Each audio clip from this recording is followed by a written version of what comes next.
All right, everyone, welcome to the Made You a Mixtape podcast. I'm your host, Jason. If you're listening to us on Spotify, iTunes, or if you're watching us on YouTube, thank you so much for tuning in. We have a ridiculously special show for you guys today.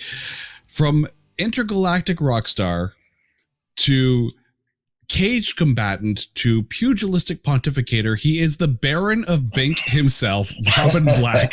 How you doing, Robin? Good, man. I haven't heard Baron of Bink, but I like it. It's all yours. Thank you. I have to ask, what is Bink?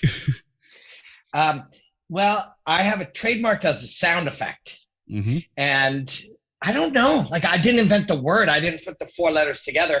But the trademark and what's the other word I'm looking for? When you have an object and you have it.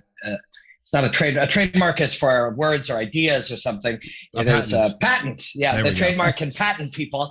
Their whole thing is if something is proven to be associated with you enough, to the exclusion of others enough, they give you the patent not because to protect you, but to protect the audience. That if the audience thinks you're the Bink guy and somebody else uses Bink, they think this is a tool to protect the audience from confusion. I just started saying it. I think I started saying it anytime that something, first it was when people punched or kicked. Then it became you could fall down, your pants could fall down. It became sort of America's funniest home videos kind of sound effect for anything. And I used it because I'm kind of a contrarian by nature, not because I want to be different, just because when everything's the same, it bothers me. Like when everything is too much alike, I actually got very bothered by it. There's something about that over time I realized as everyone's going boom, oh my God, bam, oh, like, and I just started doing the opposite. I go Bink when like somebody would hit something, Bink, and it became a thing. And then I liked that people liked it, and I said it more and more. And after 2,000 or 3,000 fight breakdowns and commentaries and analysis, I probably said it, 10,000 times. And people have literally consumed those videos like something like almost 1 billion times. That's my fighting breakdown videos. So people have heard me say it 1 billion times. And then so the trademark people were like, well, that's yours now. Give us whatever it is, $300, and now that's yours. Nice. So it's just a sound, I think. Well, now you can now call yourself the Baron of Bink. I give it to you. It is all yours. Thank you. I like it. You have had one of the most interesting career life journeys that I think I've ever had the pleasure of meeting, from being a singer in a signed rock band to literally fighting in an MMA cage to now being one of the top as I say, pugilistic pontificators, if you will, commenters on mixed martial arts fighting. How did you get from point A to point B? Yeah, it feels all like the same thing to me, which and it even did at the time. Like, it's all art and it's all self-expression. If you dance or you sing or you punch or you kick or you, in my opinion, hit a tennis racket or paint a house, it's all just an expression of your individuality. And I really believe that. I feel that that's so. Like, over time, we humans tend to categorize things and collect them. That food's good to eat. That food's not good to eat. This is why we do it, right? Our ancestors did this. That place is safe. That place is not safe. These people are our enemies. These people are our families. Like, it's a very primitive thing that we did for safe purposes, but it's not really true. Or it can be true that food is safe and that food is not safe, but it's all still food, right? And you can call fighting a sport if you want, and you can call singing in a rock band music if you want, but it's all the same thing. It's a person doing stuff. It's a person expressing themselves. So to me, it kind of feels all the same thing. And in many ways it is. What I do now, I will take a moment of human movement, often fighting, but it's not all I do, although it's my favorite, and then I will take it apart, and then I will talk about it. I will draw pictures and analysis of it, and I explain it. that whole process, I'll edit it, which I learned what making music videos. I'll write the text describing it, or say it, or freestyle it, any of which, that's all writing lyrics. The way that it moves, that's all jumping and shaking your ass on stage. Like, it's all the same thing to me in a weird kind of way. The biggest difference is when I fought in a cage, that was an unwilling dance partner. When I would play with my band, we worked together. We are working together, but with conflicting objectives when I fight somebody. But that's a very small difference to me. In a weird kind of way, it just all made sense. I always liked to sort of, I believe in risk taking, and I the only superpower I have is I don't care what people think of me. Like, I'm not afraid to look stupid, and that is the only superpower that I have. And when you're wearing tight pants and you have eye makeup on and your hair is purple and big and you're singing in a rock band, despite the fact that you are not a gifted singer, or you are fighting a guy in a cage at 39 years old when you start fighting professionally, the root connection of those things is I'm not afraid to look stupid. And because what someone thinks of you is really their trip. It's none of my business. But yeah, it all makes sense to me. It doesn't to everybody necessarily. You say there's that dance, right? And it's quite known that musicians in a band, when they've been playing together for long enough, they have that almost like unspoken communication. Like when guitarist is going to do their thing, when the drummer is going to do their thing. You've had the pleasure of doing color commentary for UFC, and of course there's that dance between when the play-by-play person is doing their thing and then the color commentator jumps in. Do you find that when you work with a commentator or a play-by-play guy enough that you get into that almost musician band like rhythm with them? 100%. Yeah, there's so many connections here. So many. It's the same thing in many ways. So Wiss, you know John Ramdeen. He was my very best partner to this day, probably always will be. And we used to joke, we'd do the show, we'd finish, we'd have a drink, and and it would go, he smoked a lot of marijuana, we would have a beer, we'd eat nachos or something, and we would always, if we're looking back at how it went, and you're not just looking to pat yourselves on the back, you're also looking for any improvements, but we always referred to each other as Hall and Oates. I was Oates because I was the smaller, less talented one, and we were kidding.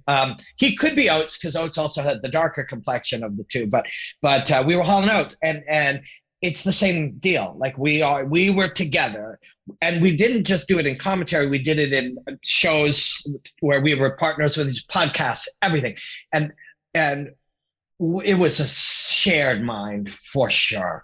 But you bring up a really interesting thing for me, that when I was really looking at it, so in a band, I got good at figuring out, how to lead the audience. I started to learn the business, but I never really studied my art form, singing, being a musician. Like, that to me, I left that to the guys in the band. I tried to be a better singer sometimes, but as long as I wore tight pants and I did high kicks and whatever, and it was fun, but I didn't have that same obsession with that obsessive desire to get better. I had a desire to win or succeed or make it or whatever was in our mind. But when I got into martial arts, and then in what I'm doing now, which I feel is my real calling and the connection to all of it, I'm obsessed with getting better. So I will analyze the process of the job. I didn't just want to learn enough about fighting to be able to say things about it that work in the role of commentator. I want to do something special in this capacity. So I study how it works. I study the mechanisms of how live commentary works. And it's very, very much like jazz improvisation or hip hop, very much like freestyle rapping. And even in the process of how you become good or better or improve at is very similar. You will practice as many different things as possible, try as many different, some writing, some crafting, you'll discover your own voice. You'll slowly stop modeling after, your favorite jazz guitar player or your favorite rapper and start to push their stuff away a little bit and explore your own voice to the point where you have so much information available to you that you stop thinking and you just let it come out. And it's the mechanism's identical. And to your point, when you are playing bass and you were jamming with the drummer, it's you doing that mechanism, and it's them, and it's the two of you. And that's the ideal when you get to the point. 99 out of 100, it's highly likely that you could be successful in my job and just ignore everything that I said. But I don't want to just be successful. I want to achieve something with it that's meaningful to me. So I study all of it. How does it work? Why does it work? Why doesn't it work? What's the brain doing? What is it to freestyle? What is it to improvise? What is it to be creative? I have a professor that I spend some time with who actually he's a neurology professor, a PhD, and he studied the brain of improvisational jazz guitarists, all like synced up, with electrodes and measuring the brain activity of jazz guitarists. And that is the kind of information where you start to understand. It's hard to put into practice these things, but when you understand what your brain is doing, it allows you to study your own process a little more. One of the things that I always admired about you when we worked together on the Score Fighting series was that you were always learning. You were always behind the scenes, like studying everything from the production of the show to when we would go out on location. And you've had a chance to work with a number of different stations and organizations, from Much Music to the Score Television Network when it was around, now TSN, and not as well as the other the MMA fighting series like with Bellator and whatnot. Yeah. Along that way, what are some of the key things that you've learned that have helped you in that journey? Yeah, it's super cool. Like,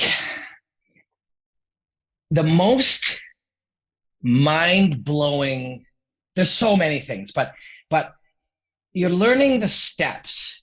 And sometimes you think it is, okay, well, a producer does this, he makes a rundown, he sends in a thing, it goes like that means this, and you learn the mechanism, and then you think you know the thing, but you realize that that's just an expression of how people are doing stuff.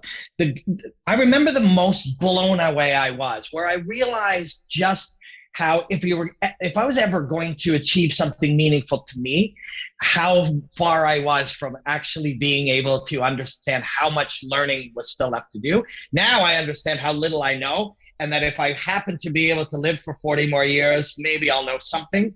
That's super valuable because it took me this long to understand how little I understand, which is key. But I remember this revelation moment. We had a song. So some things I learned in music, and some things I learned in television, and some things I learned in fighting, and many of them are all connected. But I'm sitting down with Bob Ezrin. And Bob Ezrin, for people who don't know, produced Pink Floyd The Wall and Kiss Destroyer, Peter Gabriel, and what else did Bob produce? Oh, some of the Alice greatest Cooper albums out there. Yeah, the first 3 Alice Cooper albums, I think, at 16. I think he did the first one, he was 16. I have some fucking good Bob Ezrin stories.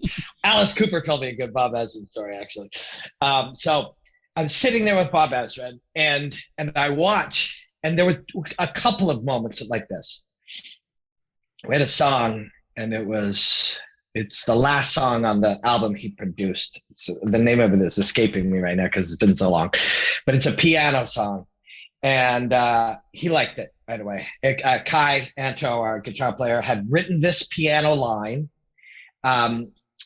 many years earlier, and it had been kind of traveling with him all that time. As with any great musician or writer or artist, there are some things that you can't resolve them this month, so they stay with you. Like, you have riffs that you wrote 7 years earlier and finally made their way into a song. Oh yeah. Yeah. And I definitely have things that are going through my mind where I'm trying to find a way to explain a fascinating part of a fight now, and it may not actually ever happen, or it'll fit into some other thing I'll do in years. But so Kai had this piano line, and he's playing it, and I really loved the song, and everybody did, and he plays it for Bob one time. Plays it, and Bob goes, "Okay, cool, yeah, I really like it. Okay, do you mind?" And we're like, "Yeah, sure." And so Bob sits down and you just watch him. And I fucking swear it was like a robot. He tried every combination available from each one of these things at fucking super fast speed. And I was like, and he's just trying every variation of the root combination of things. And then he goes, yeah, it's good. Like, holy fuck, okay, that's a whole other thing. And then I saw similar things at different points. And Garth Richardson. So I've had 3 music producers in my life. All 3 are still mentors to me. Mo Berg from The Pursuit of Happiness, that people watching this who aren't from Canada, see, that's part of like classic rock history here. You have to be kind of an art rocker to know who the Mo Berg and The Pursuit of Happiness is. He learned from Todd Rundgren, who produced him. So then Mo was producing me. Mo, at one point, from a technical standpoint, brought in Garth Richardson. Garth. He produced the first Rage Against the Machine album. That was the big one that had millions of things that people know and love. And then later Bob Ezrin. And so Garth and Bob, all 3 of those, their level of craftsmanship was what I was blown away by. Like Garth would take a drum set or take a drum track and the kid would play it. First of all, the miking. I wish I had a photo for you, but it was like there's this little drum set and the spider web of mics and all those tracks and like just 80, 106, I don't know, like just a spider web of mics. Took those tracks. That's Terry Bozzio level of drum miking right there. Madness. And that was at Bryan Adams' studio where we recorded that. And so he takes all that. And then you watch, he's got a guy he's trained to play with each sound. And he would look at it. And this is very normal now. But back when we did this in 1999, 2001, probably around 2001, when actually with Bob, that would have been 2003. That's about, somewhere in there. Anyways, early 2000s. To see somebody take each track of each mic and then like study each note. Now, there was digital corrections that they did back then. Now that's normal. Then they literally would have to like shave a touch off of a thing. And I just remember thinking, nobody can hear that, but they could hear it. So the skill level was one, just the noticing. And that's actually something I actually brought this up to Joe Rogan one time when we were chatting. The idea, and this is something anybody could Google, first class noticer. It's actually a skill of noticing shifts in things, noticing how, let's just look it up really quickly. So these guys were, number 1, they were craftsmen, and number 2, they were first class noticers. So I could just say Siri, which is absurd that that's even a thing, but first class noticer. And you have to think like, this is why shows like Classic Albums exist, where they sit there and dissect and isolate each instrument. That's right. Yeah. Oh, I got a crazy story for you. I know I'm all over the place today, but it's just fun hanging out and chat with you. I was in EMI Music Publishing, and Michael McCarty, who was the vice president or president of EMI Music Publishing Canada, he actually was the first to kind of sign my band to any kind of, official thing. And his buddy, who produced that punk rock band from Hamilton, Teenage Head, he produced Teenage Head and then later went on to become an A&R rep at one of the big record companies. They were putting out that Elvis Ones album, which was all the remastered Elvis #1 hits. And he goes, hey guys, you want to hear something? I got the original raw tracks of the Elvis Ones. And we're like, holy fuck yeah, we want to hear that. So he goes, hey, listen to this. This is the only time that you'll hear Elvis doing a backup track of himself. And we're like, okay. And it was one of the gospel ones. It was a hit. But it might come to me because I can kind of hear it in my head. But so we're listening. He goes, listen to this. You hear Elvis listening along to the track. And then, so that you don't hear the track, you just hear him. He's like, oh, babe. Oh, sounds good, man. Oh, man, that sounds good.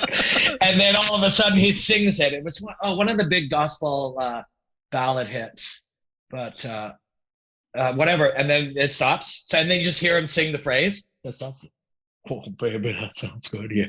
And he's just, and it's Elvis on a raw track, listening to himself singing, quietly commenting, and he understood by this point they could cut that and drop that in, and which back then they literally cut tape.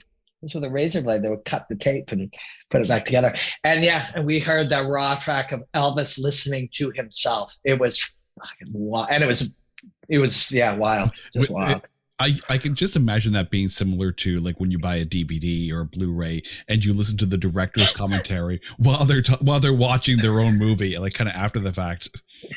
But that director knew that we'd be listening to this. Elvis has been dead for 45 years or whatever. The 70s. So they say. Yeah, you're right. Yeah, 50 some years. It was the 70s, 77, I believe. I can't remember. I do know this though. The day my parents told me about death was the day Elvis Presley died. The day they tried to explain it to me, because I was a fan and I found out Elvis Presley died. And you know, we parents did their best then, as they'll do their best now, as they'll do their best in 20 years. But you know, they're with God now is not actually that great of a description to a kid. But I don't know really how else you're supposed to do it. But yeah, your original question was about these different steps of learning, and among them was like the level of craftsmanship and the standard you hold yourself to. That was an early one. Not early, like I was 30 by this point, but it was early now that I'm 50, where you realize these greats are not like us. They're greater than us. It's not like, well, I could be like Elvis if, you know, I just need a shot. That's not true. And I realized that somewhere in that time around Bob Ezrin and Garth Richardson and these guys, where it was like, that's not true.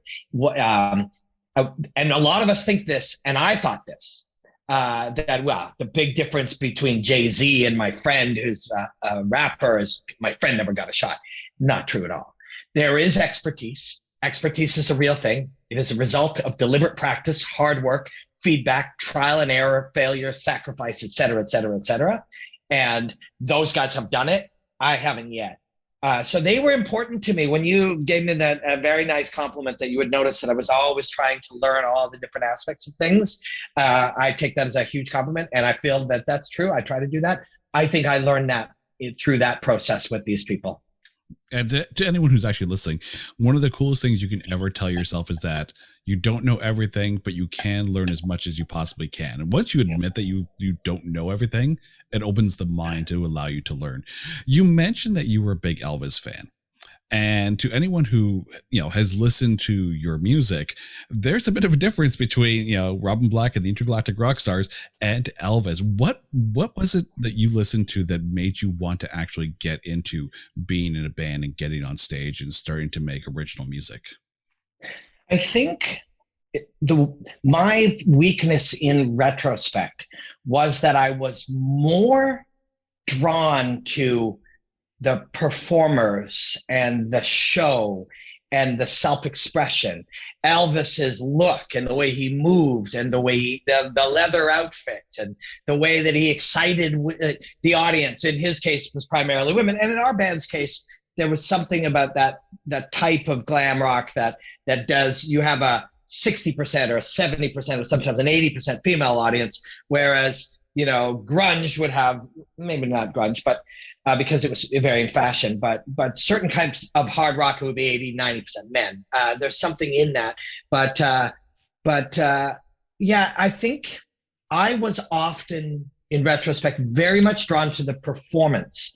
And so although I have always been, I love poetry. I think of especially the short analysis videos of fighting as trying to craft poetry around human movement and courage and those things. That's how I see it. Whether anyone else sees it that way is entirely up to them, but that's how I see it. I always liked poetry. I liked writing lyrics. But my flaw in retrospect is I thought becoming a very moving or compelling performer, you know, a character, all of these things somehow was an either or with music. I 100% should have been learning to play piano on a higher level. I should have been learning to play guitar with what I know now about learning and progressing. I should have been taking vocal lessons instead of being like, I got my own style. These were, and so it was always the performance that drew me in. It was always, you know, whether it was Elvis, even the Beatles, Alice Cooper, you know, hair metal, and even sometimes where it isn't, that there's still something about it. Like one of my favorite albums, it has always been and always will be, is Frampton Comes Alive, right? And it's simply, I think, because that was that moment. That was a performance. They did that on this night. So that was always, I do love music. I love poetry, but I was always drawn to the performers. And that's why that became a bigger part. People ask about image or talk about people who play music's hair or costuming or look or image or any of these things. That ended up being a bigger part of it. I feel like we wrote catchy songs. We have an audience still to this day that really love a lot of our songs. But my weakness of the ingredient was not adding as much sort of the higher level songwriting and writing original songs as the other guys sometimes did, I think. You've had a chance to kind of see the Canadian music scene as it went from, you know, like you talked about, like with Milberg and the Pursuit of Happiness, and then, you know, up to through you guys into what today. How has that progression been? And, you know, we often joke on the podcast a little bit about, Much Music when they actually played music. Yeah. How much has it actually affected the Canadian scene that Much Music doesn't really play music anymore? Yeah. Yeah. I mean, MTV doesn't either, right? Like it's a very interesting thing. Let's even go, and this is what I like to do with fighting. So let's try it with music. Let's go to root principles, universal truths. Mm-hmm. What is a band? Well, once upon a time, hundreds of thousands of years ago, maybe 100,000, a guy hit some things and then rhythm happened, right? Later, do you know how the musical scale, if we're going to root process, do you know where musical scales came from? I actually don't. But music once did not exist. And then musical scales began to exist. Probably sounds on a piano or some semblance of it. But the second we get off this, I'm going to be like, what is the history of the musical scales as we know it? But so this takes place. A piano happens. Eventually, somebody is writing music. So a song is being written. Some type of chord progression is taking place. At some point, the guy who hits the stuff and the guy making the chord progression get together. That's already, now it's about combining, right? Already. Started off with this. Eventually we get together. Now over here somewhere, probably in our neighborhood, you know, because we didn't travel as people 1,000 years ago or whatever, I'm a poet. I start writing some words. Now there's three of us. Now music, what we call music, has become a thing, and now we're a band. So the reason I go back this far is what I'm going to say now is an extension of a normal process. Music is now on its own not strong enough. In the 80s, when all of this process happens, in the 80s, we add imagery to it, right? 70s and 80s, particularly MTV, Much Music. Mm-hmm. That wasn't around forever. It's not a thing now. They're not playing music. They didn't even exist in 1973. So it was a very short time. It was a short time in which we added imagery to it. We knew what they looked like. Maybe there was a story. Maybe they had some outfits, like whatever. Now it's a thing.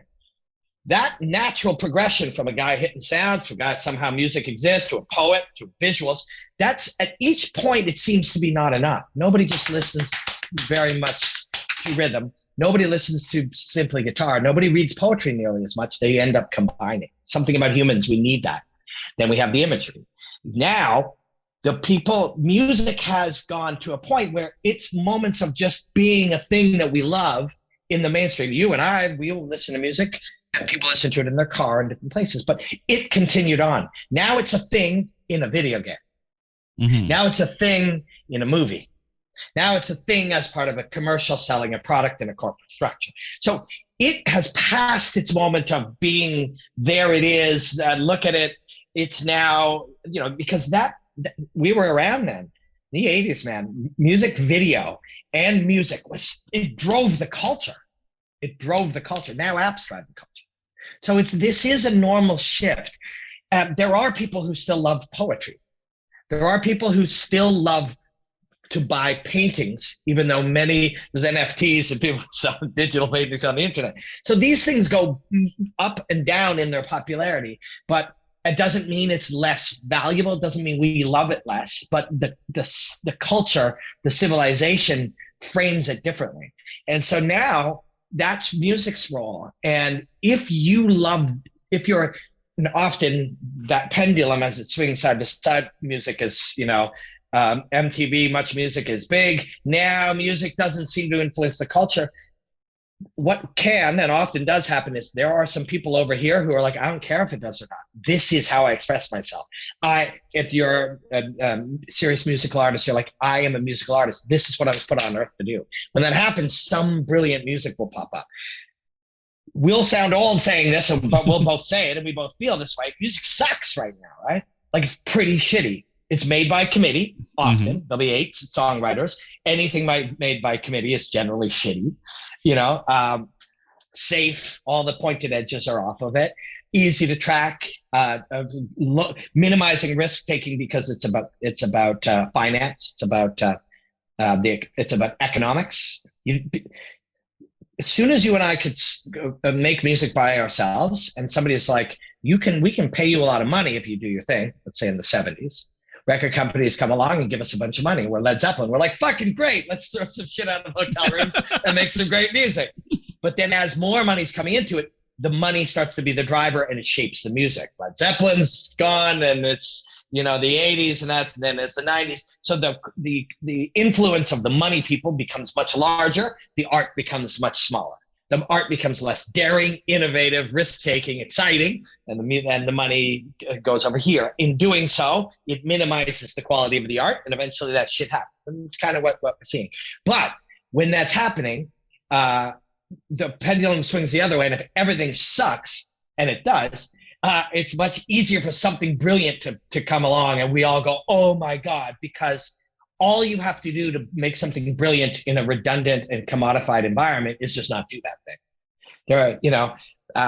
I analyze martial arts mostly by just not saying the obvious, sound bites and narratives and cliches that broadcasters do. That right there, get rid of that stuff, turn it off, don't be influenced by it, opens up, it becomes easier to be creative if you can break out of the trapped paradigms. So some good music will pop up as a result, but then the thing that helps that, technology. I'm doing a song with Darren from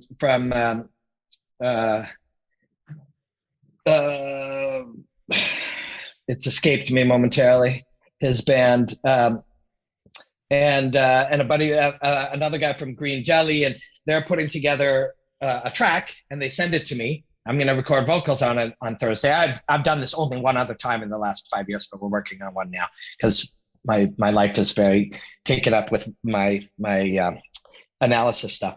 And then I'll send it back and then it'll be a song.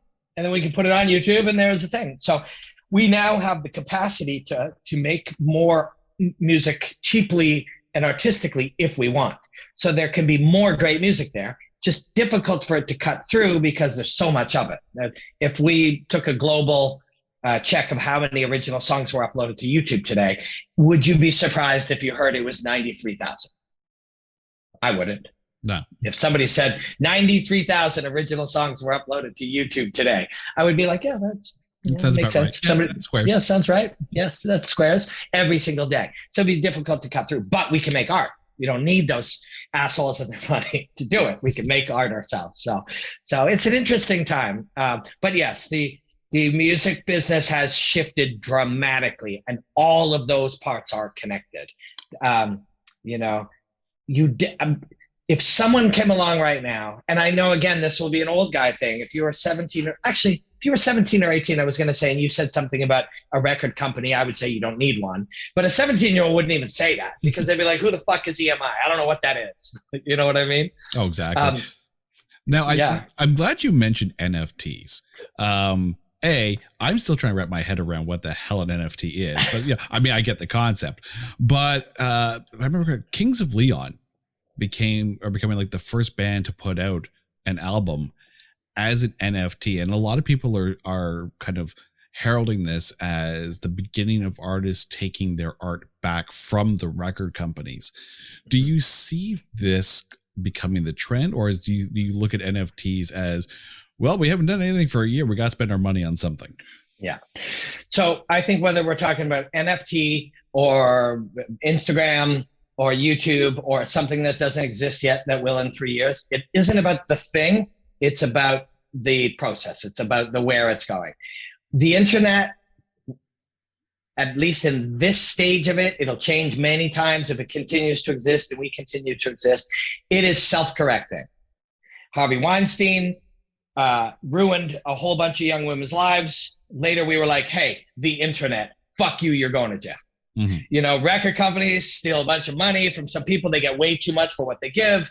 The internet's like, fuck you, I'm going to start my YouTube channel. We don't need you. The internet as it exists now, this moment, and it'll expand and contract and it'll mutate. It'll have its own pendulum swings. But at this moment, we are all like, I worked for, when we were doing the Score Fighting series. So the Score Fighting series was at The Score, and that's where you worked. That was your employer. Mm-hmm. I was a freelancer. It was the Score Fighting series was something I worked on, and I worked at Fight Network, which was a 24-hour combat sports digital channel. The Score was sold to somebody else, and they either took your contract or offered you a new contract. You stayed. Mm-hmm. I worked at the Score Fighting series. They were like, well, we just bought that thing. We already broadcast the UFC, so we don't need that thing. So that ceases to exist. I was like, well, okay, so I have this other thing. I work at a 24-hour combat sports channel. You never know where these things are going. 2017. And when I tell people in digital that right now, they're like, and I tell them the rest of the story, they don't want to laugh at the people. They don't want to, like, you know, it's just a weird time. But this isn't unique to Fight Network. I saw this a ton in TV and all these other types of things. They shut down, they canned their digital content creation department in 2017. Now, I don't know the numbers. I'm just going to make one up. Let's say that department costs $35,000. At the time, let's call it 50 just for simplicity, for the 7 of us and whatever. At the time, digital didn't earn much money. YouTube, people called it rat droppings and whatever, and the money that came in on YouTube. They were like, our subscription, and this isn't picking on that one channel. This I saw at Fox. I saw all of these things. This was a shift in the industry at the time. These people were like, well, digital doesn't make much money, and we're losing money because subscriptions are going away or things in linear are happening. We got to cut something. So let's cut digital, which of course is crazy because now companies would pay 5 times that to create a digital creation department. Never mind one that had as big of an influence as we had, 100,000+ YouTube subscribers, et cetera, et cetera, et cetera. But they cut it. Now at the time I was like, oh shit, I don't have a job. But fast forward to 4 years later, and I have, 10,000%, I don't know if it's quantifiable, freedom. I have 400% of the income that I would have made. I have the ability to work for all these different places. I used to I used to have the luxury and the good fortune to work with 8 people to build a breakdown where I would stand and explain fighting. Now I build it on this and this. The internet, the direction the internet, and then the things I make, I put on Instagram. I have 150,000 human beings who like it. I can give it straight to them for free. They can be like, thanks, I dig it. And I can make thousands of them. Over time, if I have an audience who really loves my work and I love making it for them, the internet will pay me. There are many ways that, whether you're selling an object or you're promoting CBD, that's not my thing, but no judgment. Or you have partnerships with companies that will pay you to do your thing your way. But that's the other thing. This is all self-correcting. This is all the internet allowing this to happen. A company will not come to me now. They would have in 2017. Somebody who isn't a fight expert or doesn't have a connection to an audience, or hasn't learned what the audience loves, doesn't have a personal relationship with the audience, some guy or woman, but typically a late 50s white guy, just because that's how TV was. And I mean, I'm like 75% white, so I'm not trying to be racist. A 58-year-old white guy would come in and go, I've been in this business for a long time. Let me tell you how you should make this. Nobody's doing that now, because they go, well, when you make one, 1.3 million people watch it and they like it. So just do that thing. So all of a sudden now, the internet just lets us, you work from home, you edit things in the way that you edit. I build my stuff, I put it on the internet. My audience gets it. They get it for free. I get to make it the way I want it. A larger corporation who sees and that's a good fit for the audience and for me, sees some value in this relationship, and they can do it in a way that's not intrusive. They get something out of it. The audience does. I do. There's no record company. There's no 24-hour TV channel where 6 executives make twice as much money as me to say no to my ideas. You know, these things just cease to exist. So there's a lot of good in this where it happens. You know, so NFTs, I don't know if that will be the answer. If it isn't, the next thing will. If it isn't, the next thing will. But if you're a musician now, you may have a contract that we're going to have to get out of. We're going to have to, you know, fulfill or whatever. But if you are a musician, particularly one that has, the hard part at first is finding the audience. If you or a podcaster, if you have found an audience, whatever audience you now have, hello audience, hi, thanks for hanging with us. And then over time, more audience will find you, because and this is a truth that I observe, you're not doing anything purposefully with this in mind. This is the worst thing I hear people say. How do I get a bigger audience? That's bullshit. That is the worst thing you can do. The smart thinking is, who is consuming this? Whoever they are, fucking thank you. Thank you. How can I make this thing right for you? Not, how could I change that? So you like this thing. Thank you for liking it. By the way, I'm going to change everything because I somehow think it's important for me to find 10,000 other people other than you. That's the wrong idea. The right idea is, whoever is listening to this, watching this, you guys are what's important. If I make something that you're digging, others like us will come. Because there are other people who are like, God, all this shit out there, everyone's trying to get everybody. I'm not everybody. I'm a person. I'm an individual. I like certain things. I don't like certain things. There's fucking 9 billion people. Like, don't try to get them all. Try to find 9,000 or 900 or 90 or 90,000, whatever. Try to make something that the others like you and I will enjoy, and then bring it to them. And it'll take a while for us to all find each other if we like something really small and weird and niche. But we will eventually find each other. The very wrong question, and people ask me now because I make a living as a quote, air quotes, influencer. I can't even say it without laughing. It's so silly. But people will say, hey, how do I find a bigger audience? You don't fucking find a bigger audience. You be what you are as authentically as you can, and you do it for as long as possible so others like you will find you. That's what you do. And the internet lets you do that. The internet, it might take a long time, but if I said, hey, Wes, in 10 years, you can literally just hang out and do your podcast all day, doing it in however you want, wherever you want, chatting with people, having fun, and you'll make twice as much or 80% as much as you make today, but you'll make enough to make your living and continue to be an artist. You'd be like, that sounds great. How do I do it? And my answer would be, keep doing exactly what you're doing for 10 years, learning as you go. And that's the truth. That's absolute truth.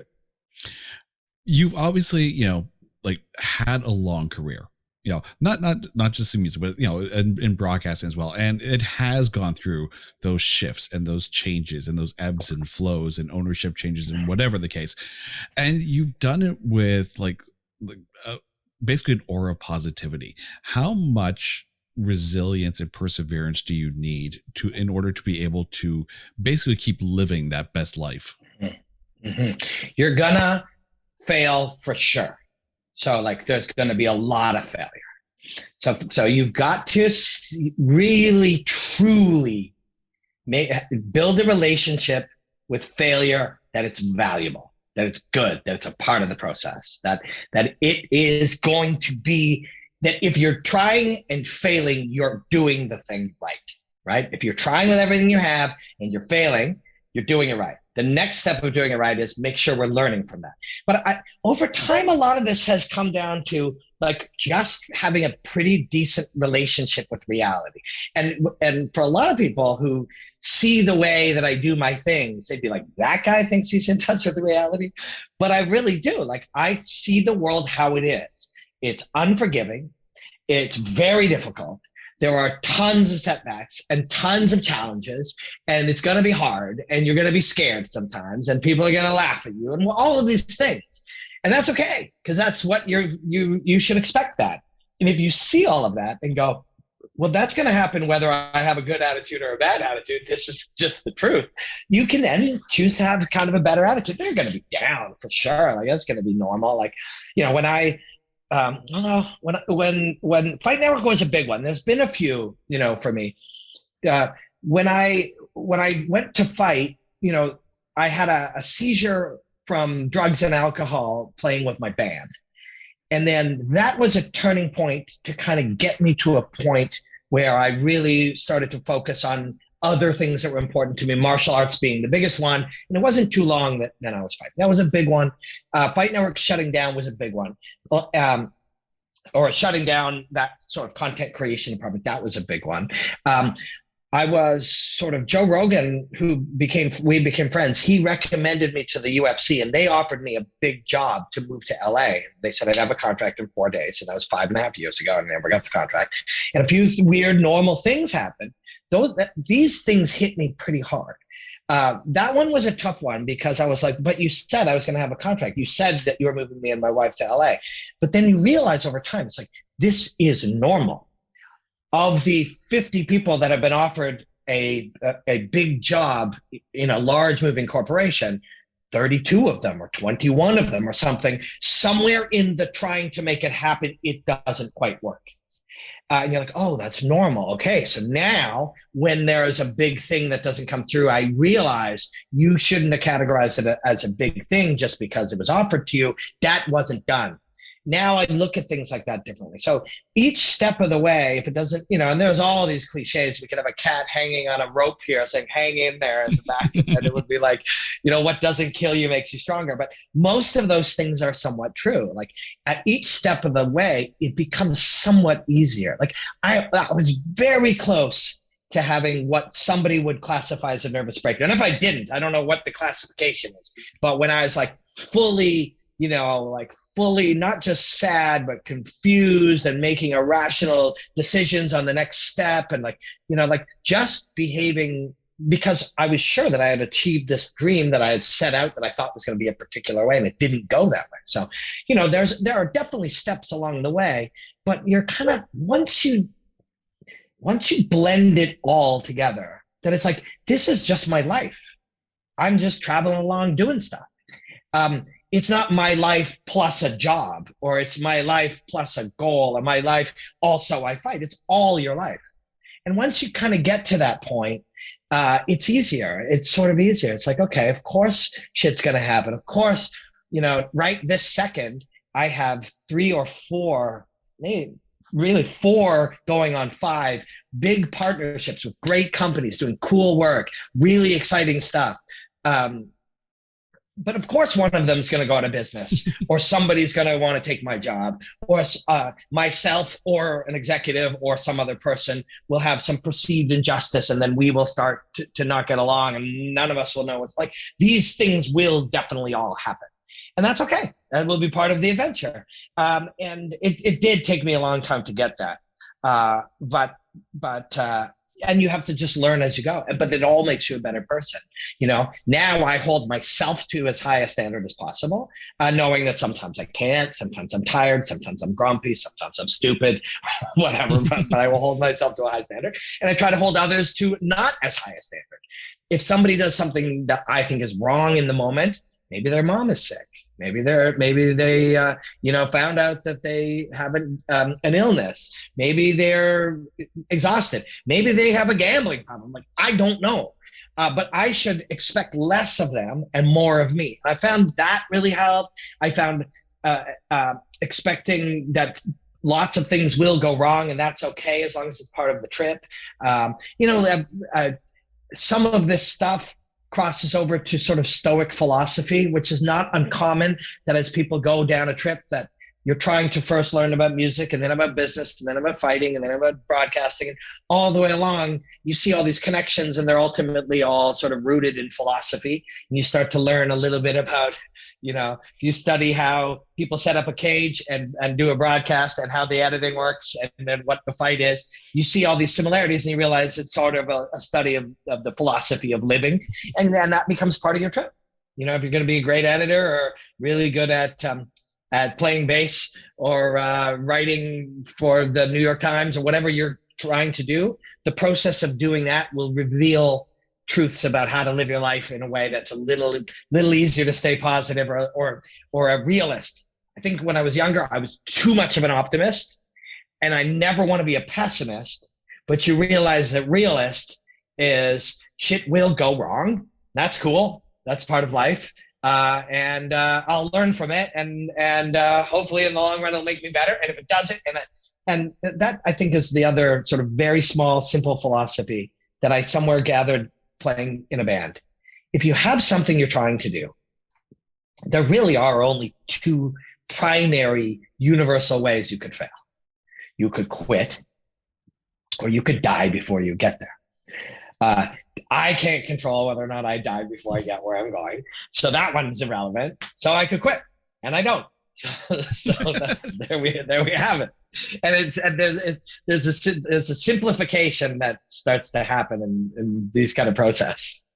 Now, you've also had the fortune of witnessing the growth of mixed martial arts in Canada. And for anyone who's listening kind of around the world, you said you're going to be shocked when you realize just how much of a challenge it was to get MMA in Canada to where it is today.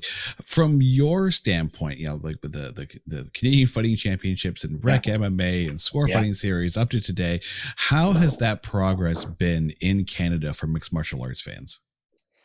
So if I look at it at mixed martial arts in a similar way to how we were just talking about MTV and Much Music, it's a part of the story of martial arts itself. So it was, to me, I like the sport of MMA, although sports are not my thing primarily. And I see there's a lot of things about the presentation of sports that I see are kind of limiting in our understanding and our enjoyment. And maybe I'm wrong. Maybe other people they love the language of sports and the presentation of sports. I don't always, but as martial arts was becoming a more sort of a big part of society, the UFC and mixed martial arts was a big part of that. Making it a mainstream within the world of sport was a big part of that. I'm hoping to help people like me and play some tiny, minuscule role in the next phase, which will make it a part of art, make fighting a universal part of how we see arts. We know music, and we know painting, and we know drawing, we know poetry, and I think we're going that way in a lot of things. I think people understand that gymnastics isn't just a Olympic sport, but it's definitely an art. So I think as we're getting there, but fighting that era of it, this chunk from the late 90s until around now-ish, although I think we're kind of moving into a different phase now. So about 20 years, it's very difficult. Because as is anything, we could use another analogy, marijuana, right? Around the same time, marijuana was illegal, it was viewed negatively. There were belief systems, cultural and societal and moral about its use that were misunderstood, or beliefs that are how people saw it. And then today, I'm just on Queen Street in Toronto right here. In the 3 blocks around me, there's like 9 marijuana shops, like way too many. And that process was very difficult, because there's legal, there's moral, there's et cetera, et cetera. And fighting was like that here. When the Score Fighting Series was happening, not only was it was considered illegal to fight mixed martial arts in Ontario till for sure to 2010, more like 2012 probably would be my guess. Something in between 2010 and 2012 was when it became able to do. But like is often the case, the government is like, okay, so it's illegal, and then 3, 2, 1, it's legal. Oh shit, we're gonna have to do a lot of work, right?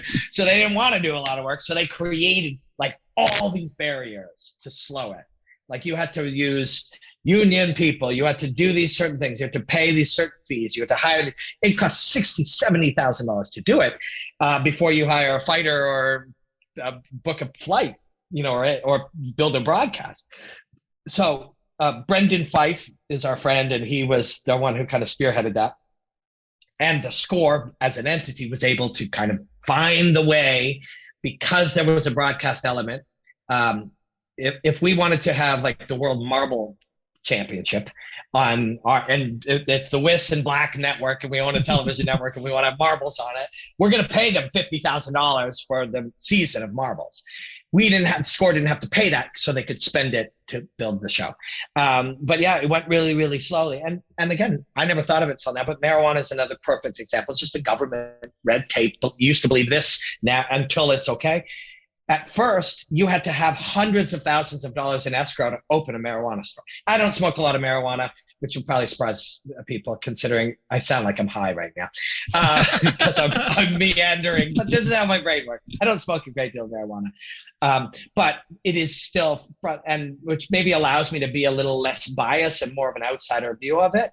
But it was exactly the same thing. It was very difficult to be able to open stores because they wanted it to be difficult, because they didn't want to have to deal with there's 1,000 pot stores. Now, 3 years later, there's 1,000 pot stores, right? So they did it, and it was the same thing with fighting. There were so many regulations, there were so many rules, there was so much structure to try to prevent it from happening.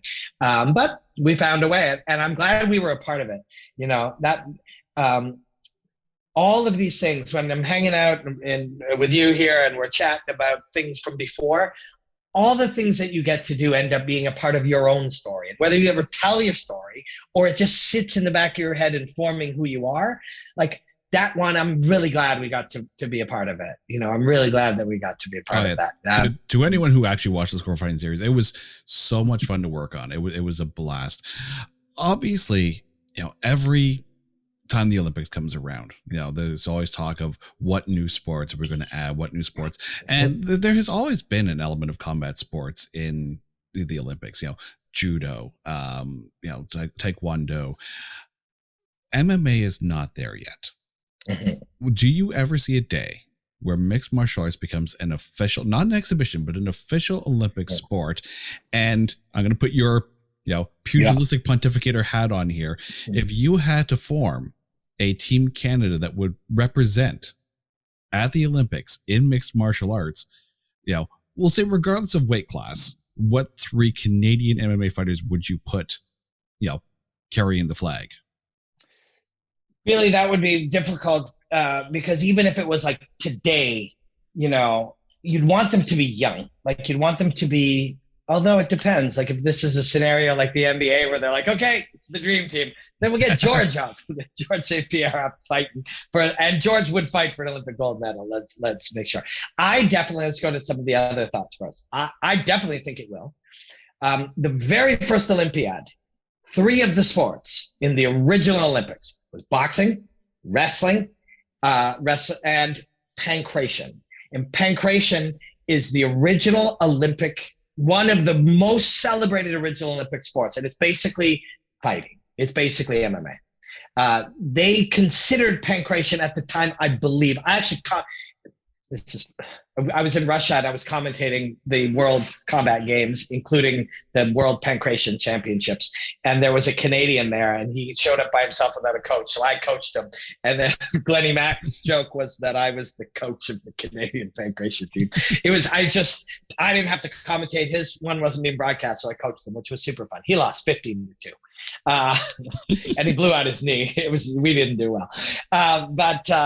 But pankration is one of the original sports. Pankration is basically, striking and wrestling.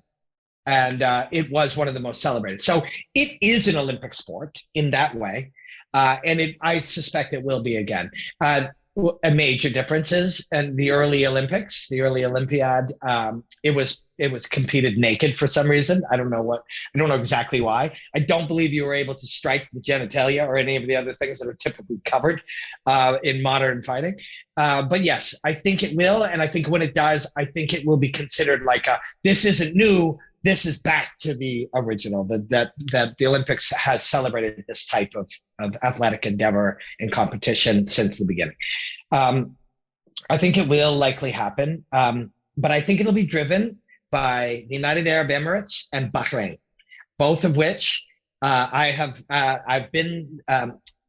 commentated a single fight for the Prince of Bahrain, which was interesting. It was his fighter.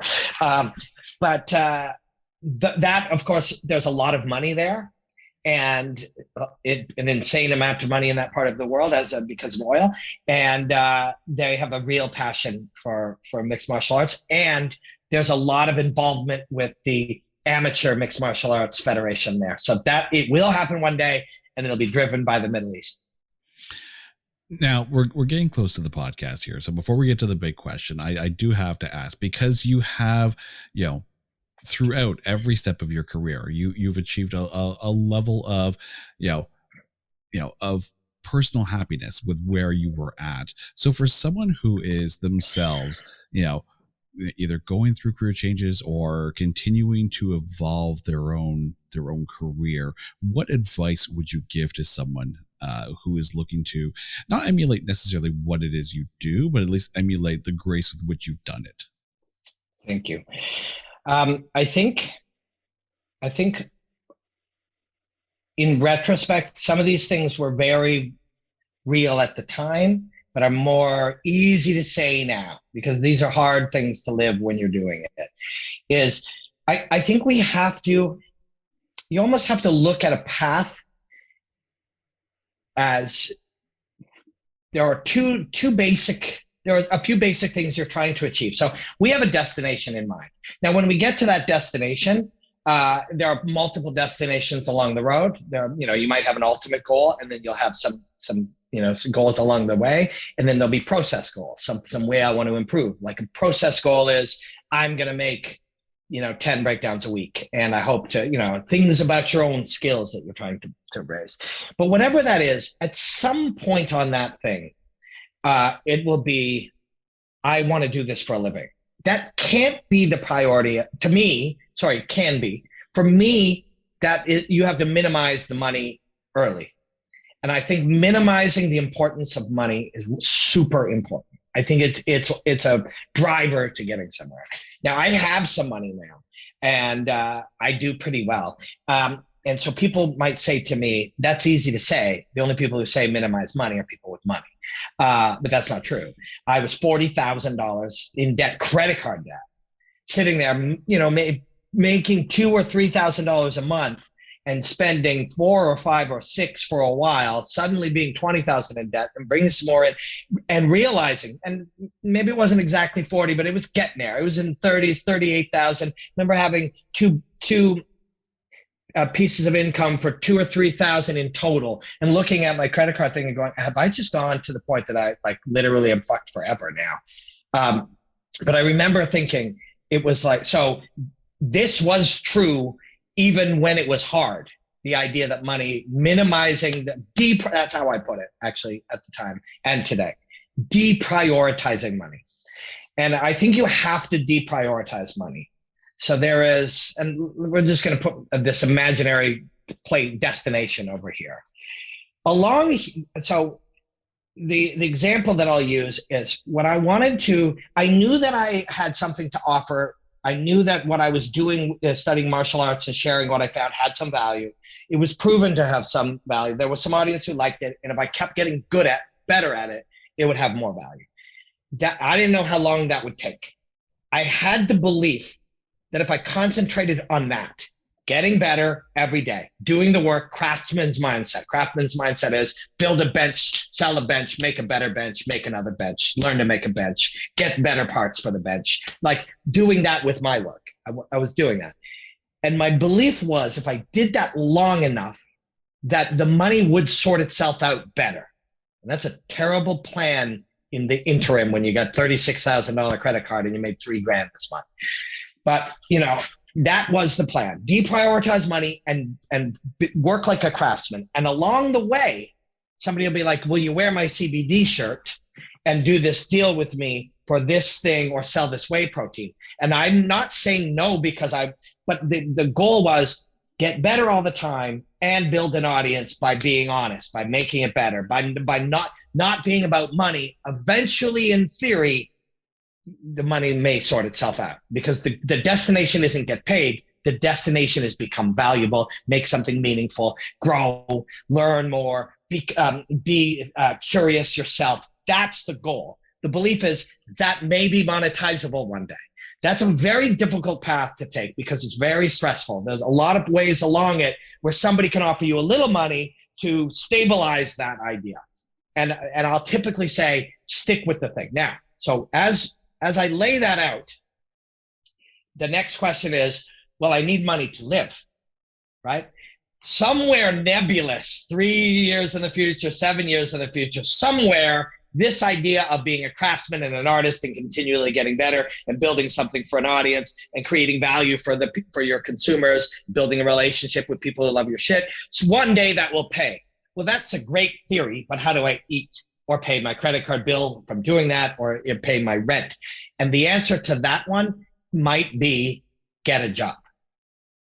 Because if the two options are get paid enough to survive, but sell out your own work, sell out your own path, do it less well, grow less, be less authentic, I'll say don't take that.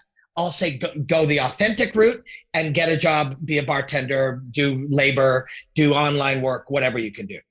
Separate the two things. And this, not everybody will agree with this, but I really believed along the path that if I started to be like they wanted me to be, the people who would pay me a little to do this stuff, that I would not reach my goal of authentically doing it my way, doing it in a way that I thought might be meaningful to people. So I had to reject things that might have paid me to, and this is so like DIY wannabe punk rock, but like not selling it out. You know, like, and I don't mean signing a deal. Well, you can go by all means. If Fox will pay you to play your bass or build fight breakdowns or, you know, edit cool commercials or whatever, take it and do it. But if they're gonna make you not be you, somewhere along the line, reject it and keep going until you're you. And if you gotta get 2 part-time jobs to do it, do it. And if you're too tired as a result of that, then figure out what can be cut. Okay, I don't drink beer anymore. Or, okay, I don't watch Netflix anymore.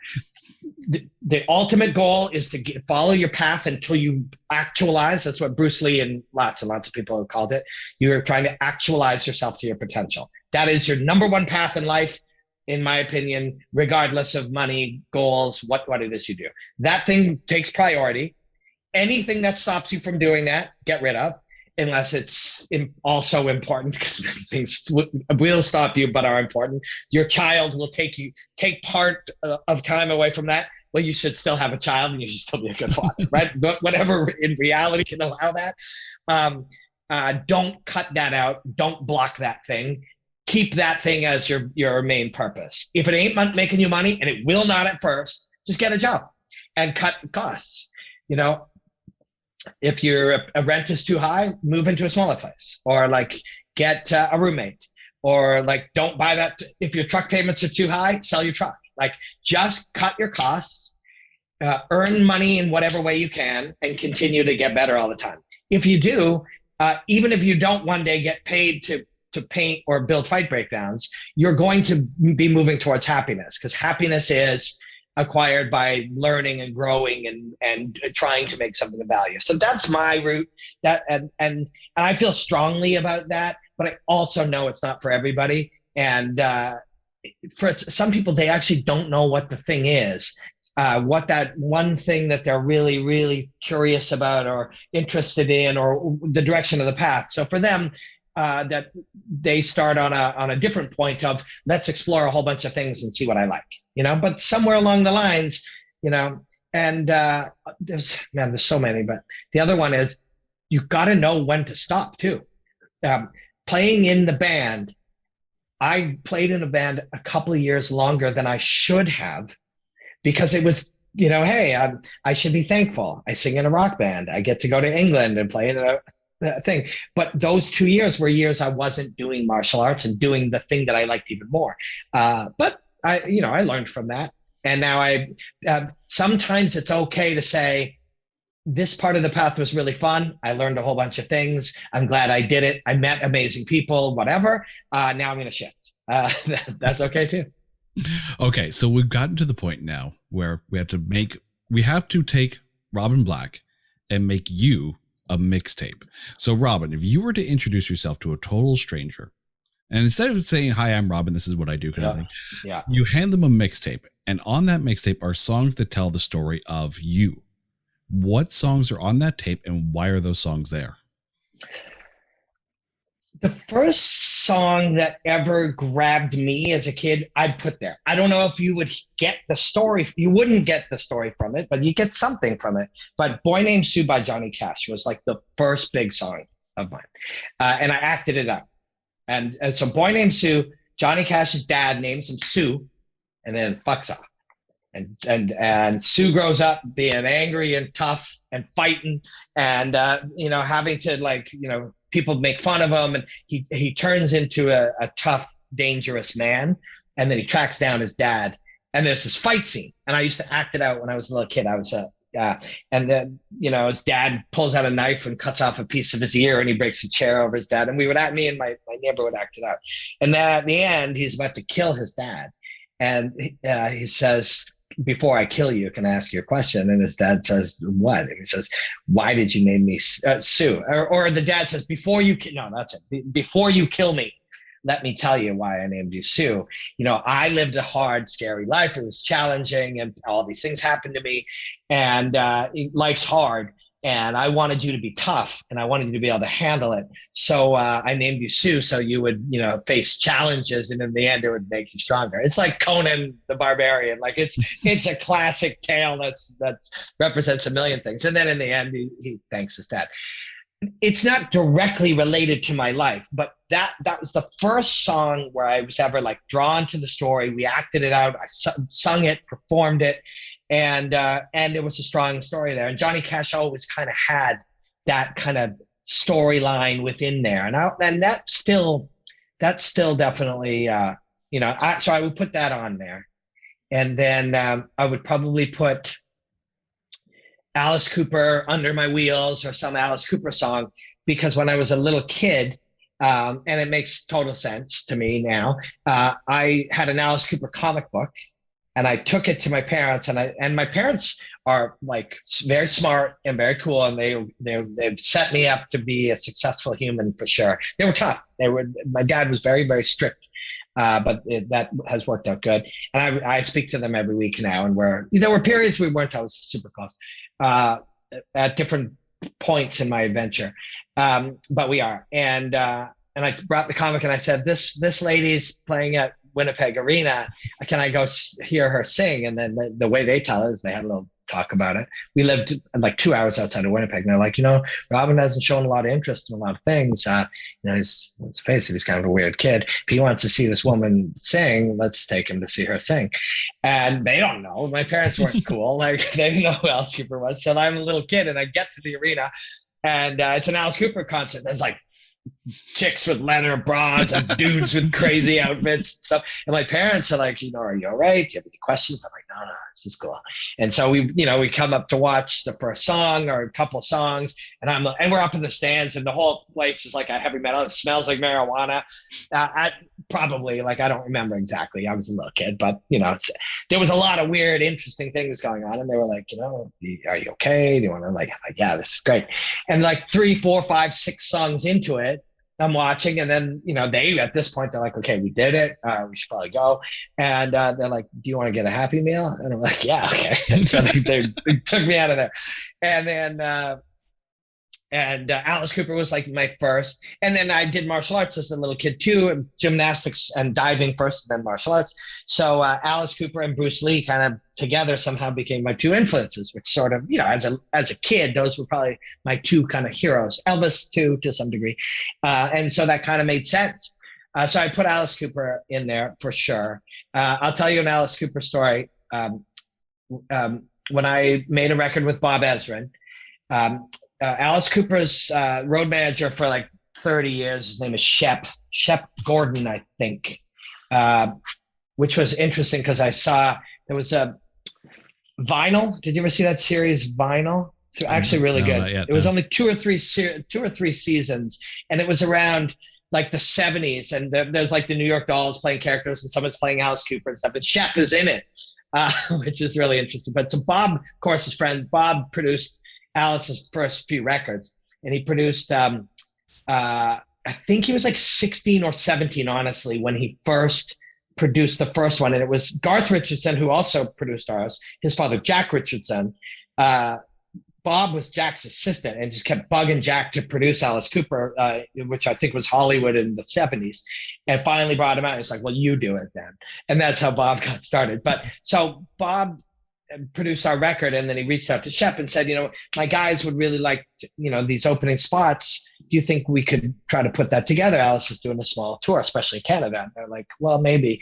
Come down. I don't know. We got a lot of moving parts, but why don't the guys come down and meet Alice? Like, yeah, fuck, that'd be amazing. Sure. Like, we'll meet Alice. So they give us a room, and then there's another room where all the fans and the contest winners, and he meets all of them. And then he comes in and goes, hey guys, how's it going? Bob told me to give you guys some advice. So first thing, and like, this is coffee, but we're holding a beer. And first thing, get rid of that shit. That's just going to ruin your career. That's the first thing Alice Cooper said to us. We're like, yes, sir, Alice, and kind of put it down, take a small sip and put it down.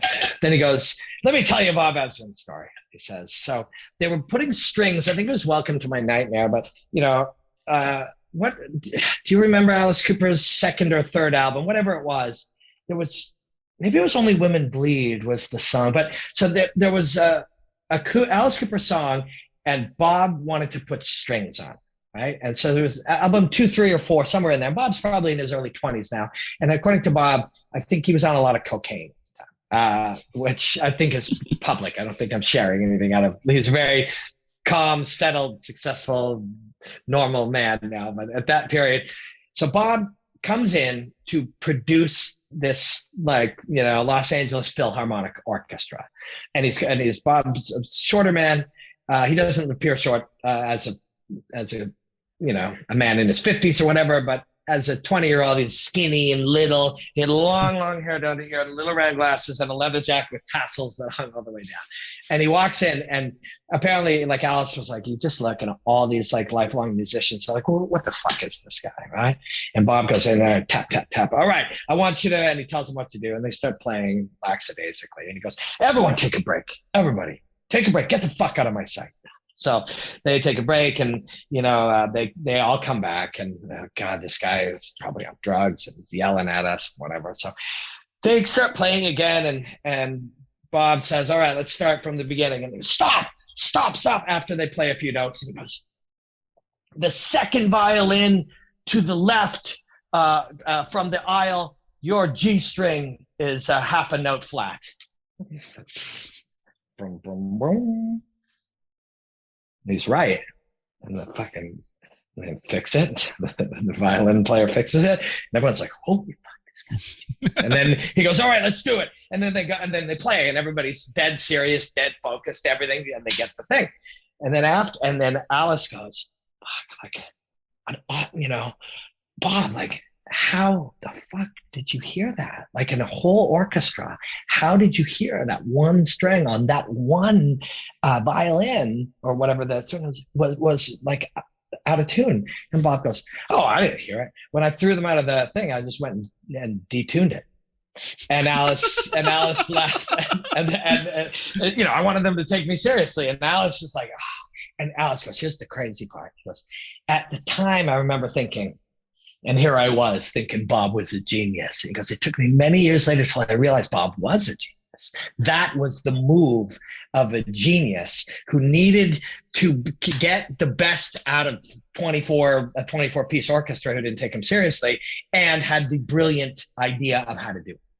That was a different kind of genius. It wasn't a genius of listening to strings.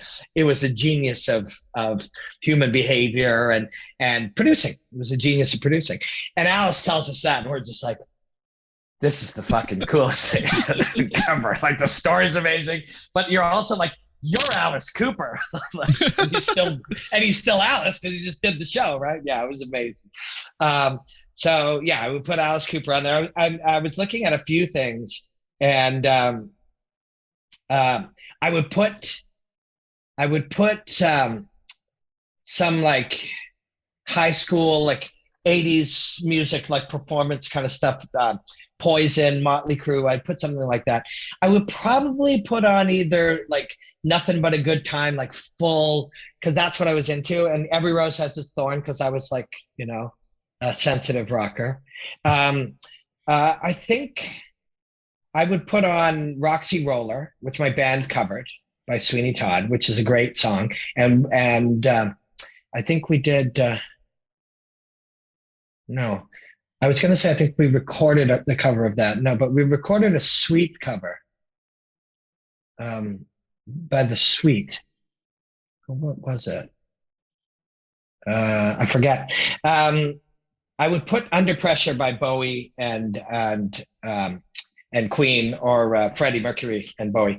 I forget if it's, I think it's just Freddie Mercury. When I met my wife, she was in We Will Rock You, the music of Queen. So my wife has a vintage clothing store and is a musical theater performer. And she was,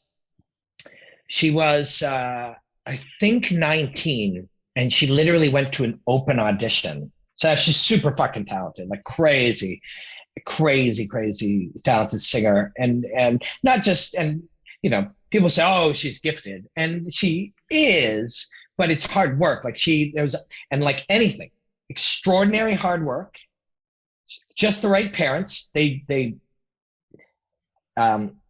supported her to obsessively train vocals, but didn't make her do it. Didn't overly encourage her, didn't discourage her, let it be her thing. And she happened to, besides being hardworking, really good, really into it, there's a genetic component for sure. She met a musical teacher, a voice teacher. His name will come to me in a moment. Who happened to have moved from Russia and was like an elite vocal coach. And they happened to meet him, and he happened to take her on. So, her work, her genetics, the parenting, the right coach at the right time. Then she's in school, and she was in like Sheridan, and she went to an open audition, and then she got another audition, and then she fucking auditioned in front of Brian May, and they hired her. Queen hired her. And so, of course, that changed the course of her entire life, including meeting me. And that was the song where her and my friend Yvonne, he's Yvonne Pedino, he was her co-star in it. He's kind of known, especially in Quebec. He was on like whatever the Quebec version of The Voice is. And when they sung it, that was when I was like, holy shit, this is something. And I think, when I first told her that I loved her, I referenced it. And in fact, my wedding ring, I don't know if you can see it, because when you use all this fucking like hand sanitizer, but see how that's a musical track? Can you see that? Yeah, I can see the audio waveform. Yep. Yeah, that's a waveform. That is my wife singing Under Pressure. Oh, wow. And she got the waveform, didn't tell me, it wasn't discussed. She got the waveform of it and put it onto this, titanium or ring, and so it is my wife singing Under Pressure is my wedding ring. That would amazing. Be yeah, it's pretty fucking cool. I was pretty blown away with, because I had I bought her a diamond, and I just was like, well, I'll just get a cool ring, and it wasn't like some $1,000 ring. It was maybe $100 ring. I don't remember, but I loved it. It was my wedding ring, but I lost it playing football with her family. And it was, I was sad, upset and stuff. But her family they shut down the whole football thing, and the whole family just walked up and down the field searching for it. We never found it. And then she, she got me this one, a few months later, and had that made. So so that's pretty cool. It's probably my favorite possession. Bat Out of Hell. I put Bat Out of Hell. I would definitely put Bat Out of Hell on. I don't know why. I just really like it. I'm trying to think what else I've done here. Oh, another one connected to her. I put Time Warp from Rocky Horror. My wife also played Magenta in Rocky Horror at Stratford, and we bought a house. We bought our very first house in Stratford, first house together in Stratford, Ontario, when she was in the Rocky Horror show. Rocky Horror Picture Show on movies, but I think it's called the Rocky Horror Show in theater, and she played Magenta, so I would definitely put that on. What else did I? Oh, man, I got a lot of them. How long can this list be? As it's a 90-minute tape, sir. yeah. A couple more.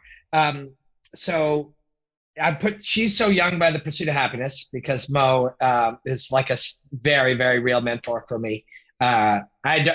I've chatted with him recently. He cleaned up that one song that I did with some friends. But he was one of my original mentors. I still look up to him, so I put that on there. Dream On by Aerosmith and Big Casino by Jimmy Eat World. Not a lot of people know that song, but those were two of my walkout songs when I was fighting. That's one thing I've always found fascinating, and we'll get to that in a second. But yeah, sorry, continue with the list, but then I want to jump on that one. Okay. I got Alice. Oh, it's my Alice Cooper. I think I would put Only Women Bleed, because I think that is the one with the strings, but also I really love that song. Billy Idol have to be on there. Oh, Simply the Best by Tina Turner. I was in Russia, and I commentated 18 different martial arts over 15 days or something. And every time they had the medal ceremony, they would put the things on, they would announce it, and then Simply the Best would just come roaring out of the PA over and over and over, multiple times a day, every weight class, every one of 18 martial arts. I heard that song nonstop. It became first it was fun, and then comedic, and then painful, and then awesome again by the end. It was hundreds of times. And I would Ugly, Age of Electric. I was in their music video when I was a kid, and my band used to open for them all the time. And I would end it. There's more. I would end the second last song would be Free Bird, because I don't know why, but I just fucking love that song. Skinner, Free Bird. I don't know exactly why. Playing in a cover band, anytime anyone says Free Bird, all I hear is Free Bird. Play Free Bird. And you guys don't play it, do you? Hell's no. No, you can't. But there are some of these cheesy songs, that for some reason really speak to me, and I don't know why. And then I would end on Stairway to Heaven, because that was the last song at every high school dance that I was ever went to as a kid. And so when we were doing our music for our wedding, they were like, what do you want to end with? I'm like, Stairway to Heaven, 100%. That's the end of the night.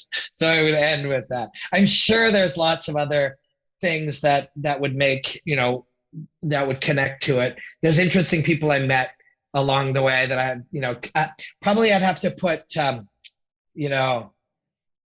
Cheap Trick on there. I'd have to put Cheap Trick on there, not just because they were a big sort of musical sort of direction pointing for my band, but also one of the funnest times I ever had. My friend Kevin Hillier, who played in a bunch of bands, he was like, a bunch of us are going to Cheap Trick. Do you want to come? And I'm like, yeah. And so it was like a couple of guys, Chris from Sloan, Mo Berg, a whole bunch of Canadian people in rock bands, and we went to see Cheap Trick. And I would choose Surrender, and I used to cover Dream Police with my band, but I would put The Flame on there, because it was discussed in advance, and when The Flame comes on, we're going to get up and leave, because Cheap Trick hates that song. They still play it because people like it, but they're mad at that song, because that song they made one of the best albums of their career, their last studio album. And the A&R guy who they trusted their whole career said, listen, can you do this song? Somebody else wrote it, but it'll be like the third single or whatever. We need this to put this record out. And he fucked them. And that was the only single they put out. And it was a song they didn't write on an album they loved. And they had to, so they hate it, or at least they did. They probably don't care now. But we did. That was us. And I remember Chris from Sloan and Mo and me and a bunch of these guys just get up and we just walked out. We just walked over, just walked out, waited outside. It was just so ridiculous that. And we were at Casino Niagara, I think. Was it Rama? No, it was Niagara. We just walked out and waited till the song was over and then came back in. But I love Cheap Trick. Cheap Trick is really a rock Beatles. They're they're a rock and roll Beatles. So you talked about this will be the last question there, because we've gotten to the mixtape question, but you brought up a certain point and I meant to bring this up. You talked about the music that you came out to as far as when you were fighting in MMA, and in some cases, when fighters come out to the cage, they've got the big, heavy, Godsmack level type song. And then you get some that come out and the song is so calm and tranquil and peaceful. What's the thought process when a fighter is sitting there thinking, what am I going to come to the cage to? So in your first number of fights, or all your fights, if you fight at a low level, or many of them, there's no thought process. I love this song, or man, I got to get revved up, or people will have their own, but they're uninformed from the standpoint of the science of it. But there is a science to it. Essentially, when you go to do any type of performance, particularly a dangerous performance or something where there's risk of injury, or a professional performance of some type, like a fight, there's an optimal state of performance. Everyone's felt it. Some people call it the zone, some people call it flow, whatever. We've all felt it. Felt it playing with your band, you felt it playing floor hockey that one time in high school. You don't know why, but everything was just going. That's called the flow state. It's an optimal state of performance. That's an achievable state. It's a measurable state. It's a state you can actually target. If you know it's real first, and it is real, it's a physiological state, then you understand that you have an optimal state. Then you have the ability to identify where that optimal state is. And then if you develop the ability to identify where you currently are in relation to that state. So let's just imagine, we're going to do it vertical. Here is the optimal state of performance. When I fought, I was way too revved up often. So we will do something called down regulating. They call it the emotional and physiological arousal is actually what it's scientifically known as. So if your emotional arousal is too high, we will what's called down regulating until we hit that perfect zone. If it's too low, you will upregulate. People who are notoriously too low, they will have that heavy music, get them going. People who are notoriously too high, like me, will eventually find success with slightly lowered but more relaxing music that will be one of many ingredients: self-talk, the coaching, even the pace at which you walk to the ring or the cage. All of these things are science. But if you ask 99 out of 100 fighters, they don't know that. Their coaches may, or they may not. In some cases, they might find just the right thing. They might intuitively know, I got to get a little extra revved up to go, or I start too revved up, so I like to come up to calm music. They might not scientifically identify that the way I am, but it's all true. It's all physiological and neurological truth.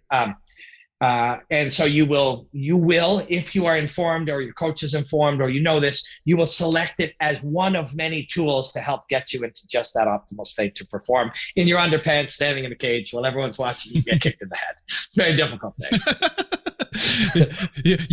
You want some good music for that, of course. Yes. Yeah. Robin, thank you so much for coming down to the show. Where can we find you on social media, and what are you up to next? Instagram is Robin Black Martial Arts, and Facebook is Robin Black Martial Arts. On YouTube, it's just Robin Black, youtube.com/Robin Black. My Twitter is Robin Black MMA. I'm on TikTok and Clubhouse. I go on Clubhouse a lot. I don't know if you've ever been on Clubhouse. Have you? I actually don't have an iPhone. I'm fully Android, so I have not been on Clubhouse yet. Okay. Well, when it's for Android, let me know and I'll send you an invite. Clubhouse is basically like a live podcast where everybody can join in, raise their hands. It's really cool. Yeah, I'm analyzing Bellator, which is people who consume a lot of fighting know it. People who consume only a little, they know what the UFC is. It's like that, but red. Instead of like, and it's really fun. I love the company. It's my favorite. I work for a TSN in Canada. We get to analyze the UFC. So that's where UFC has probably over time become less and less of my focus, but I get to be able to do it for TSN. So for the Canadian audience, which I really, really love. If you'd have told me when I was a kid that I'd be like talking about the UFC on TSN, I'd have never fucking believed you in a billion years. Even when I was going to do taekwondo and martial arts and competing, I just could have never seen that as being real. So it's really cool. I'll hold on to that as long as I can. While there's all, I build analysis videos and interviews and stuff for a company called Wave TV on digital. They've got like 10 million. It's an interesting time like that. I may reach more people making videos for Wave TV on Instagram than I could reach on ESPN in America on TV. It's just the times change a lot. So, and you get to do really cool, innovative work. And then going to Budapest in 2 weeks, but I'm not allowed to talk about that. It's embargoed, but I'm going to be part of a fighting broadcast or do something over there, which I'm excited about. Today, when we're recording this, so after this, I'm going to take a short nap. Then I will commentate bare knuckle boxing from the O2. From London, England. The next one will be at the O2, and I'll fly over there for it. And it's really cool. It's historic it's called BKB, bare knuckle boxing. People look it up on YouTube or Facebook or anywhere, they'll find it. And there's probably other stuff, but I'll just keep doing, analyzing stuff, learning by studying martial arts, seeing if I can learn something about life or something valuable and then share it with people on all these places. And I get to pay all my bills just doing that, which is pretty cool. Robin, that's awesome. This has been fun, but it's also been really, really inspirational. Thank you so much. And to all of our listeners, thank you for tuning in to the Made You a Mixtape podcast. If you're watching us on YouTube, you can download us on any of the audio streaming platforms, Spotify, iTunes, iHeartRadio, TuneIn. But if you're actually listening to us there, you can watch this entire interview on YouTube. I'm Jason. This has been the Made You Mixtape podcast. We will see you next time. Thank you so much.